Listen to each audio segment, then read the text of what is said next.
एक बार फिर से स्वागत है आप सभी का हमारे चैनल जीटी गुरुजी पर, जहां आप सबको पता है G for grammar and T for translation के वीडियोज़ आप सभी को मिलते हैं। मैं हूं आपका होस्ट, आपका दोस्त, आपका इंग्लिश गुरु प्रभात कुमार सिंह, और आज मैं आप सबके लिए लेकर आया हूं ऑक्सफोर्ड करेंट इंग्लिश ट्रांसलेशन के एक्सरसाइज 170 के सॉल्यूशन को लेकर, जिसमें ट्रांसलेट इनटू इंग्लिश और ये फ्यूचर परफेक्ट कंटिन्यूअस टेंस का मिक्स्ड सेंटेंसेस है। इससे पहले एफर्मेटिव सेंटेंस का एक्सरसाइज था।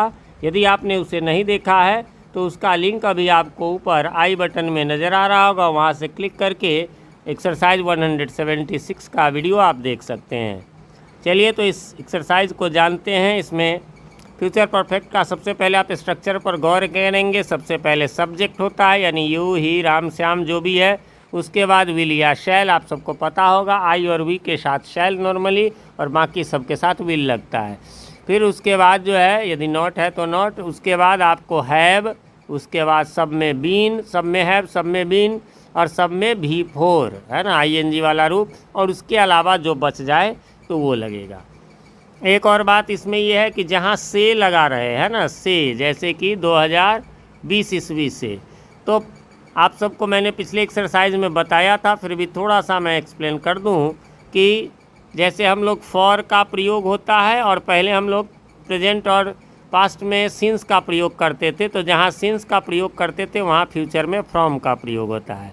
फॉर का प्रयोग होता है काउंटिंग वाले नंबर से, है ना, काउंटिंग से। काउंटिंग कहिए या मैं इसको कहता हूँ चेंजेबल, है ना, चेंजेबल, जो बदलने वाला हो। और फ्रॉम किसके साथ लगता है, तो जो फिक्स्ड है। कैसे, तो जैसे मान के चलिए कोई कहे 2 घंटे से, है ना, तो 2 घंटे से में क्या लगेगा, फॉर लगेगा। क्यों? क्योंकि ये चेंजेबल है।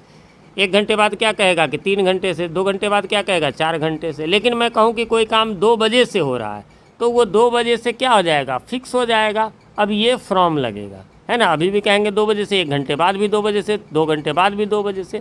तो ऐसे फिक्स्ड वाले चीज़ों में यहाँ पर फ्रॉम लगेगा। चलिए तो अब शुरू करते हैं। तुम 2020 ईस्वी से अपना काम नहीं करते रहोगे, है ना। You will not have been doing your work. अब यहाँ देख लीजिए फ्रॉम लग गया 2020। क्या मैं 2030 ईस्वी से स्कूल में पढ़ाता रहूँगा।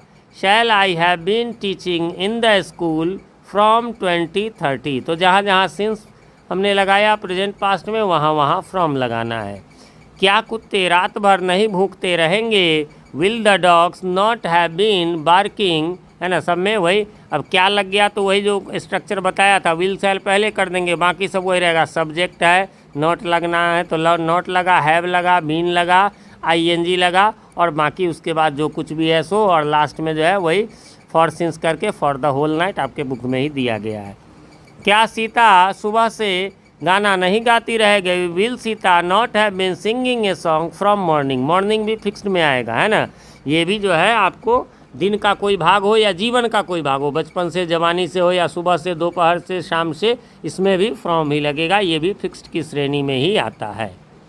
फिर है वे 10 बजे से क्या करते रहेंगे। क्या हो जाएगा, व्हाट विल ही। अब यहाँ मैं कई बार इस यदि आप रेगुलर व्यूअर हैं तो आपको पता होगा कि वे के बारे में मैं बता चुका हूँ।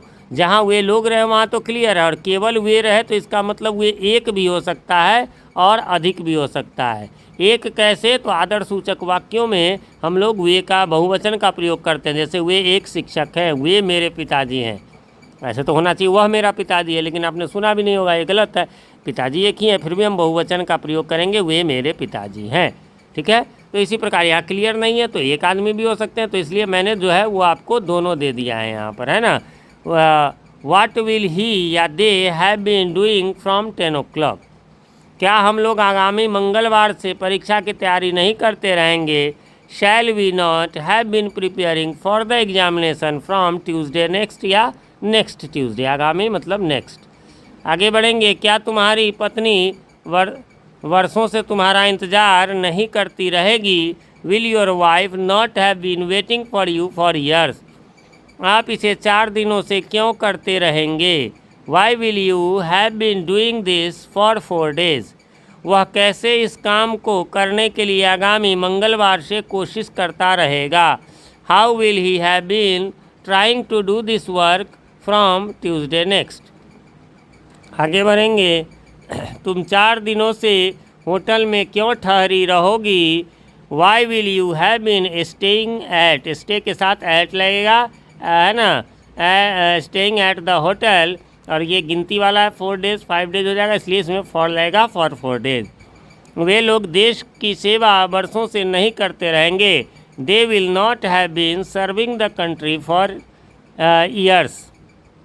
अगला है, मैं आगामी सोमवार से आपका इंतज़ार नहीं करता रहूँगा। I shall not have been waiting for you from next Monday, या मैंने नेक्स्ट मंडे लिख दिया, बाकी मंडे नेक्स्ट भी होता है, हो सकता है। आगे है, क्या सीता 4 दिनों से गाना नहीं गाती रहेगी? Will Sita not have been singing a song for 4 days. और जहाँ क्या वाला है क्वेश्चन मार्क लगाना जरूर, मतलब ज़रूर लगाएंगे, भूलेंगे नहीं, वो हिंदी इंग्लिश दोनों में लगता है। वह आगामी 10 दिनों से क्या करता रहेगा? What will he be, what will he, एक मिस्टेक हो गया यहाँ, क्या मिस्टेक हो गया? वाट विल ही हैव, है ना, हैव बीन डूइंग। मैं इसका स्क्रीनशॉट ले लेता हूँ, करेक्शन करवा दूंगा। क्या आ जाएगा? What will he have been doing from for next 10 days, है ना, आगामी 10 दिनों से, तो फॉर नेक्स्ट 10 डेज। फ्रेंड्स, यहाँ पर ये समाप्त हो गया एक्सरसाइज। उम्मीद करता हूँ आपने मिला लिया होगा, आप कोई कन्फ्यूज़न नहीं होगी। फिर भी कोई कन्फ्यूज़न हो तो कमेंट करें, मैं रिप्लाई ज़रूर देता हूँ, थोड़ी देर से ही सही। और रिप्लाई में जो है वो कमेंट में क्वेश्चन यदि लिख देंगे तो मैं उसका रिप्लाई ईजिली दे सकता हूँ। ऐसे थोड़ा टाइम लगता है, बुक निकालो, एक्सरसाइज निकालो, फिर देखो तो थोड़ा टाइम लगता है। इसके अलावा कमेंट करके हमें बताएं हमारे वीडियोज़ आप सभी को कैसे लगते हैं। चैनल पे नए हैं या चैनल को सब्सक्राइब नहीं किया है तो प्लीज़ इसे सब्सक्राइब कर ले और नोटिफिकेशन बेल में ऑल को प्रेस कर दें, जिससे कि हमारे आने वाले वीडियो सबसे पहले आप तक पहुंच सके और पहले के वीडियोज़ आपको ढूंढने में आसानी हो। वीडियो पसंद आए तो लाइक करें और दोस्तों के साथ शेयर भी कर दें। ना पसंद आए तो बेशक डिसलाइक करें। मिलते हैं अगले वीडियो में, तब तक के लिए हैव अ नाइस डे।